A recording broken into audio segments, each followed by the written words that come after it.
کائنات میں سب سے افضل شخص کون ہے، سب سے اچھی ڈیوٹی کون سی ہے، سب سے سونی نوکری کون سی ہے؟ کہتے ہیں کہ فلاں نوکری بہت اچھی ہے، فلاں کاروبار بہت اچھا ہے، فلاں جگہ پیسہ بہت ہے، فلاں شعبے میں عزت بڑی ہے. لیکن آؤ حضور سے پوچھتے ہیں سب سے افضل کون ہے، سب سے اشرف کون ہے؟ تو میرے حضور نے فرمایا خیرکم من تعلم القرآن وعلمہ، تم میں سب سے افضل وہ ہے جو قرآن سیکھتا ہے اور اوروں کو سکھاتا ہے. سب سے اشرف، سب سے اچھی نوکری، سب سے اچھا کام، سب سے بہتر وظیفہ اس کا ہے جو قرآن خود بھی سیکھتا ہے اور اوروں کو بھی سکھاتا ہے. تو اس کتاب سے جڑ جاؤ، اس کتاب سے وابستگی اختیار کرو. جس رات کے دامن میں قرآن نازل ہو وہ رات تو افضل ہو، وہ رات تو 1000 مہینے سے اشرف ہو. اللہ اکبر. تو پھر مجھے بتاؤ کہ جو قرآن کو اپنی روح میں بسا لے، جو اپنے اعمال کو قرآن کی تعلیمات کے تابع کر دے، جو اپنے دنوں کو قرآن کے اجالوں میں گزارے، اپنی راتوں کو قرآن کی تلاوت میں بسر کرے، دن کی تنہائی میں اور رات کے اجالوں میں قرآن پڑھے، بتاؤ وہ کتنا اشرف ہوگا. اس لیے میرے اور آپ کے آقا و مولا نے فرمایا راتوں کی تنہائیوں میں اٹھ کے قرآن پڑھا کرو، اور قرآن پڑھتے ہوئے رویا کرو، اور اگر رونا نہ آئے تو رونے کی کوشش کیا کرو. کوشش کیا کرو، رقت پیدا ہو جائے تمہیں قرآن کی تلاوت کرتے کرتے. حضرت داتا گنج بخش علی حجویری علیہ رحمہ سے ایک مرید نے کہا حضرت اگر رونے کی کوشش کریں پھر بھی رونا نہ آئے، فرمایا پھر اپنے مقدر پہ رویا کرو. تم اتنے سنگ دل ہو گئے ہو کہ تمہاری آنکھیں آنسوں کا خراج نہیں دیتی ہیں. تو اس کتاب کے ساتھ جڑ جاؤ، تعلق کو مضبوط کر لو، اور اس کتاب سے وابستگی تمہیں دنیا آخرت کی بہتری کی ضمانت فراہم کرے گی. اور یہ کتاب زندہ ہے، اس کا پیغام کبھی فرسودہ نہیں ہوا، اس کا پیغام کبھی پرانا نہیں ہوا.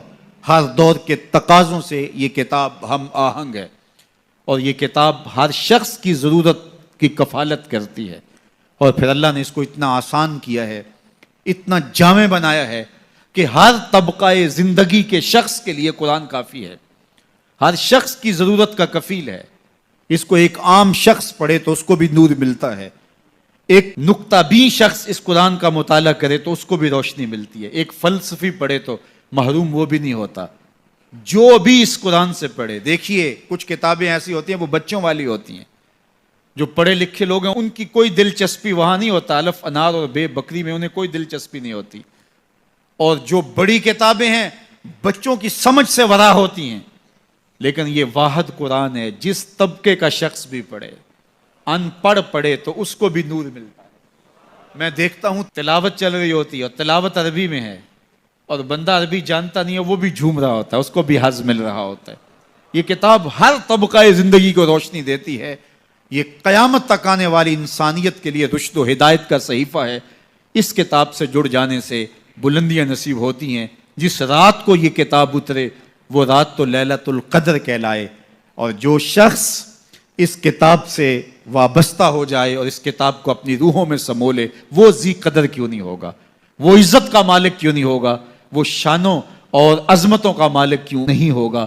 تو آئیے میں اور آپ اس رات کی ان خوبصورت پہنائیوں کے اندر اور ان حسین لمحوں کے اندر کتاب اللہ کے ساتھ جڑنے کا عزم کر کے اللہ کے حضور دعا کے لیے ہاتھ پھیلائیں کہ اے اللہ ہمیں اس کتاب کے ساتھ جوڑ دے. یہ کتاب زندگی بخش ہے، اللہ پوری امت کو اس کتاب کے ساتھ جوڑ دے. اقبال کہتے ہیں فاش می گوئم آنکھ در دل مزمرست، این کتاب نیز چیزیں دیگرست. جو میرے اندر چیز چھپی ہوئی ہے اس کو کھل کے اگر بتاؤں، یہ کتاب نہیں، یہ کوئی اور ہی شے ہے. یہ زندگی بدل شے ہے، یہ حیات ساز کتاب ہے، یہ زندگی کو روشنی اور اجالوں سے بھر دینے والی کتاب ہے، یہ پستیوں سے اٹھا کے بلندیوں تک پہنچانے والی کتاب ہے. اس کا حرف حرف روشنی ہے، اس کا لفظ لفظ اجالا ہے. یہ زندگی کو زندگی کا حقیقی نور دینے والی کتاب ہے. اس سے جڑنے والے کبھی محروم نہیں ہوتے، سرخرو اور سربلند ہوتے ہیں.